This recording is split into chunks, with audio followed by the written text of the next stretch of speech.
ನಮಸ್ಕಾರ. ಪ್ರಣವ್ ಟು ವಿಲಾಗಿಗೆ ನಿಮ್ಮೆಲ್ಲರಿಗೂ ಸ್ವಾಗತ ಸುಸ್ವಾಗತ. ನಾನು ಯಾಕೆ ನಿಮಗೆ ಪ್ರಣವ್ ವಿಲಾಗ್ ಸುಸ್ವಾಗತ ಅಂತ ಯಾಕೆ ಹೇಳ್ತೀನಿ ಅಂತಂದರೆ, ಕಾರಣ ಇಷ್ಟೇ. ನೀವೆಲ್ಲ ನೋಡ್ತಾ ಇದ್ದೀರಿ, ನೋಡೋದು ಭಾಳ ಮುಖ್ಯ, ಮತ್ತು ನೀವು ಕೂಡ ಇದನ್ನು ತಿಳ್ಕೊಳ್ಳೋದು ಭಾಳ ಮುಖ್ಯ.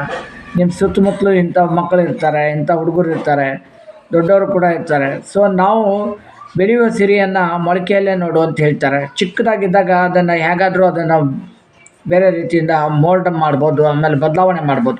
ಒಂದು ಗಿಡ ಹಚ್ತೀರಿ, ಅದನ್ನು ಹಾಗೆ ಬಿಟ್ಬಿಟ್ರೆ ಅದರ ಟಿಸಿಲ್ ಹೊಡೆದು ಎಲ್ಲೆಲ್ಲಿಗೋ ಸಾಕ್ತಾ ಇರ್ತದೆ. ಹಾಗೆ ಇದು ಒಂಥರ ಮರ ಇದ್ದಾಗ, ಒಂದು ಚಿಕ್ಕ ಸಸಿ ಇದ್ದಾಗಲೇ ನಾವು ಅದಕ್ಕೆ ಸರಿಯಾದ ತಿಳುವಳಿಕೆಯನ್ನು ಕೊಡಬೇಕು ಅಂತ.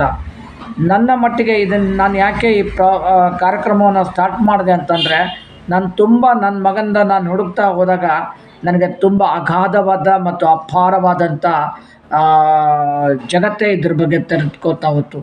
ನೋಡ್ತಾ ನನಗೆ ನನ್ನ ಮಗ ಏನಿಲ್ಲ ಎಷ್ಟೋ ಬೆಟ್ರಲ್ಲ ಅಂತ ಅನ್ನಿಸ್ತಾ ಇತ್ತು.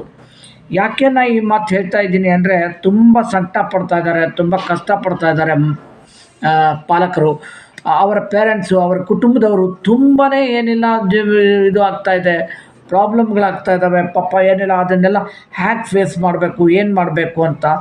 ನಾವು ಕೂಡ ಹಾಗೆ, ನಾವು ತಿಳಿದವರಾಗಿಯೂ ಕೂಡ I am also one of the journalist ನಾನು. ಸೊ ನಾನೊಬ್ಬ ಮೈಂಡ್ ರೀಡರ್ ಕೂಡ. ಸೊ ನಾನು ಏನಿಲ್ಲ ಇದನ್ನೆಲ್ಲ ನಾನು ನೋಡಿದಾಗ ನನಗನ್ನಿಸ್ತು, ಏನಿಲ್ಲ ಇದಕ್ಕೊಂದು ಏನಾದರೂ ಮಾಡಬೇಕಲ್ಲ.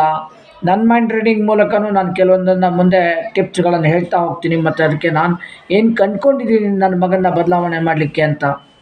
ನೋಡಿ, ಓನ್ಲಿ ಫಾರ್ ಏನಿಲ್ಲ ಮಂತ್ರಕ್ಕೆ ಮಾವಿನಕಾಯಿ ಉದುರ್ತದ ಅಂತ ಕೇಳಲಿಕ್ಕೆ ನಾವು ಕೇಳ್ತಾ ಇರ್ತೀವಿ. ಖಂಡಿತವಾಗ್ಲೂ ಉದುರುತ್ತೆ, ಇಲ್ಲ ಅಂತ ಹೇಳಲ್ಲ. ಅದರ ಜೊತೆಗೆ ನಾವು ಬೇರೆ ಬೇರೆ ಪ್ರಯೋಗಗಳನ್ನು ಮಾಡಬೇಕಾಗುತ್ತೆ.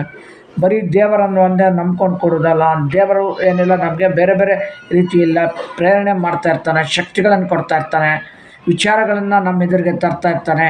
ಯಾವುದೋ ಒಬ್ಬರ ಮೂಲಕ ನಮ್ಗೆ ಏನಿಲ್ಲ ತಿಳುವಳಿಕೆಯನ್ನು ತರ್ತಾ ಇರ್ತಾನೆ. ಅದನ್ನೆಲ್ಲ ಗಮನಿಸಬೇಕಾಗುತ್ತೆ. ನನ್ನ ಪ್ರಣವನ್ನು ನಾನು ಕರ್ಕೊಂಡೋಗಿ ತುಂಬ ಕಡೆ ಅವನ್ನ ತೋರಿಸಿ ತುಂಬ ಅಷ್ಟು ದುಡ್ಡು ಖರ್ಚು ಮಾಡಿದ್ದೀನಿ. ಎಲ್ಲರೂ ಮಾಡ್ತಾಯಿದ್ದಾರೆ, ನಮಗಿಂತ ಹೆಚ್ಚಿಗೆ ಮಾಡಿದವ್ರು ಇದ್ದಾರೆ. ಪಾಪ ಇನ್ನೂ ಕೆಲವೊಬ್ಬರಿಗೆ ಇದರ ಬಗ್ಗೆ ಗೊತ್ತಾಗದೆ ಏನಿಲ್ಲ ಎಲ್ಲೋ ಒಂದು ಕಡೆ ಅವ್ರನ್ನ ಮಕ್ಕಳನ್ನ ಕೂಡಿ ಹಾಕಿರೋದು, ದೊಡ್ಡವ್ರನ್ನೂ ಕೂಡ ಕೂಡಿ ಹಾಕಿರೋದು ಇದೆ. ಸೊ ನಾನು ಒಂದು ಹೇಳಲಿಕ್ಕೆ ಇಷ್ಟಪಡ್ತೀನಿ, ಇವರು ಬೇರೆ ಎಲ್ಲ ಮಕ್ಕಳಿಗಿಂತ ಭಿನ್ನ ಮತ್ತು ವಿಭಿನ್ನವಾಗಿದ್ದಾರೆ. ಇವರಲ್ಲೊಂದು ವಿಶೇಷವಾದ ಶಕ್ತಿ ಇರುತ್ತೆ.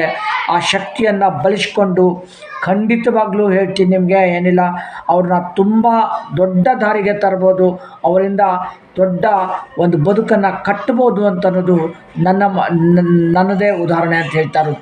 ನಾನು ಪ್ರಣವನಿಂದ ತುಂಬ ಕಲ್ತಿದ್ದೀನಿ, ಮತ್ತು ತುಂಬ ನನಗೆ ಕಲಿಸ್ತಾ ಇದ್ದಾನೆ ಅವನು ತುಂಬ ಜಾಣರು ಈ ಮಕ್ಕಳು. ಅದಕ್ಕೆ ನಾನು ಹೇಳ್ತಾ ಇರೋದು, ಅನೇಕ ಸಲ ನಾನು ಹೇಳಿದ್ದೀನಿ, ಏನಿಲ್ಲ ಜೀವಂತ ದೇವರು ಅಂದರೆ ಯಾರಪ್ಪ ಅಂತಂದರೆ ಅದು ಇಂಥ ಮಕ್ಕಳು ಅಂತ ಹೇಳಲಿಕ್ಕೆ ಇಷ್ಟಪಡ್ತೀನಿ.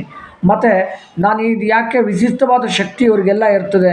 ನೀವು ನೋಡಿ, ಯಾವುದೋ ಒಂದು ಅಂಗಹೀನ ಇರ್ಬೋದು, ಅಥವಾ ಒಬ್ಬ ಅಂಧರಿರ್ಬೋದು, ಕಿವಿ ಕೇಳದೆ ಇರ್ಬೋದು, ಯಾರು ಆದರೂ ಕೂಡ ಏನಿಲ್ಲ ನಿಮಗೆ ಸಿಗ್ತಾರೆ. ತುಂಬಷ್ಟು ಜನಗಳು ನಿಮ್ಗೆ ಸಿಗ್ತಾರೆ. ಸೊ ಇದನ್ನು ನಾವು ಗಮನಿಸಬೇಕಾಗುತ್ತೆ. ಸೊ ಇದನ್ನು ಗಮನಿಸಿ ನಾವು ಏನಿಲ್ಲ ಅವ್ರನ್ನ ಸರಿದಾರಿಗೆ ತರುವಂಥ ಒಂದು ಪ್ರಯೋಗಗಳನ್ನು ನಾವು ಮಾಡಬೇಕಾಗುತ್ತೆ ಅಂತ ಹೇಳ್ತಾ ಈ ಸಂಚಿಕೆಯನ್ನು ಮುಗಿಸ್ತಾ ಇದ್ದೀನಿ. ಮತ್ತೆ ಇನ್ನೊಂದು ಸಂಚಿಕೆಯಲ್ಲಿ ನಾನು ಇದ್ರ ಬಗ್ಗೆ ವಿಸ್ತೃತವಾಗಿ ಮಾತನಾಡ್ತೀನಿ ಅಂತ ಹೇಳ್ತಾ ನಮಸ್ಕಾರ ನಿಮ್ಮೆಲ್ರಿಗೂ ಅಂತ ಹೇಳ್ತೀನಿ. ನಮಸ್ಕಾರ.